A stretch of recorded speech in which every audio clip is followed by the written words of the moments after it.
মনের চালে দুঃখের বৃষ্টি ঝুমঝুমাইয়া পড়ে। গরিবের সুখের ঘুম যেখানে সেখানে হয়। চাচা ব্যানের উপরে চিত হয়ে শুয়েছে, ঘুম পাড়তেছে, কারণ আছে। সে কারণটা হইল অজানে যে ওর দ্বারা হাজার হাজার কোটি টাকা ইনকাম করা সম্ভব না, যার কারণে আল্লাহ পাকের কাছে দোয়া করো প্রত্যেকদিন সকাল সন্ধ্যায়, হে আল্লাহ পাক খায় দেয় দিনটা যায় রাতটাই লইছে।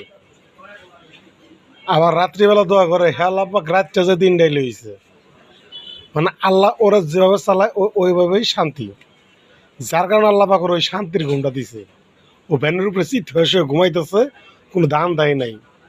আর তারা হাজার হাজার কোটি টাকার মালিক, ওগো ওই 7 তলা বিল্ডিংয়ের উপরে ঘুমাইলেও সিকিউরিটি লাগবে 100 জন। ওর কোন সিকিউরিটি দরকার নেই, ওর সিকিউরিটি একজন, আর সেটা হচ্ছে আল্লাহ। তা আল্লাহর কাছে যা চাও তা পাও।